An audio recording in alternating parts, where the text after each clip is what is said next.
Doesn't the world feel fake? Many of us ponder this as our lives intertwine with digital experiences. People act like characters, news feels empty, lacking substance. Even your favorite influencer might be a manufactured persona or AI creation. We scroll, like, and share, but nothing feels truly real anymore. It's a pervasive inauthenticity. The scariest part? We've become so accustomed to this manufactured reality that we've stopped noticing. So, why does the world feel fake now? What forces drive this change in our perception of reality? How did our shared reality get replaced by filters, narratives, and algorithms? And when did this shift begin? Was there a turning point where authenticity eroded? Our reality used to be built on tangible experiences, what we could touch, see, and trust. But in the digital age, truth has become optional, a malleable construct. What we call reality is predominantly a curated feed designed to keep us scrolling and engaged. This manufactured nature of online content drives the fake feeling. AI can generate a person's face, voice, and personality in seconds. You can engage with fake people, watch fabricated videos, and consume AI-written news. Our brains, evolved for a different era, can no longer reliably tell the difference between real and artificial. Our senses evolved to detect lies in person, relying on cues like body language and vocal tone. But online, every image is perfected, every sentence optimized, and every moment scripted for impact. It's fake because it is entirely manufactured, designed to elicit a specific response rather than convey genuine reality. This pervasive artificiality was a gradual evolution, a slow creep into our consciousness.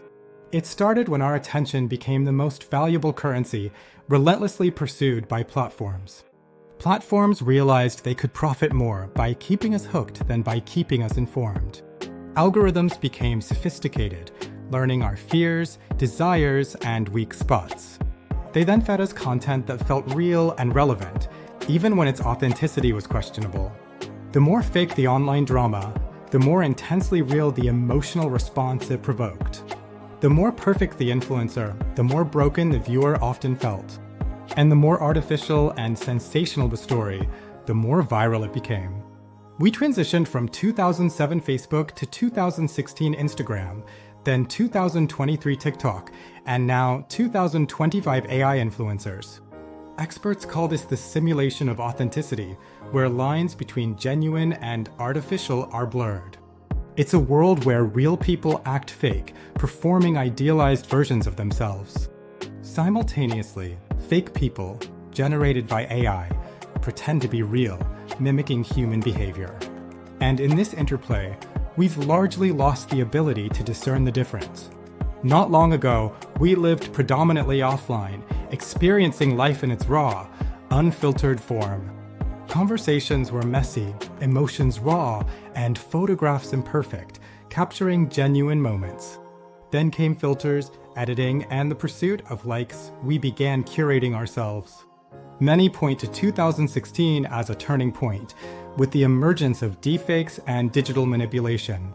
Influencers rapidly transformed into powerful brands, their lives becoming commercial enterprises. AI began its entry into content creation, blurring lines between human and artificial generation. Truth stopped being something we seek and became something we could design and manipulate.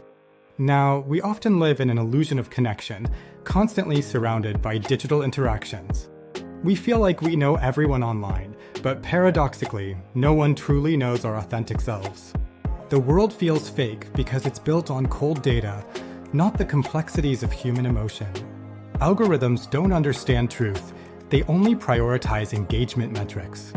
But here's the twist. It's not too late to reclaim authenticity and challenge this manufactured reality.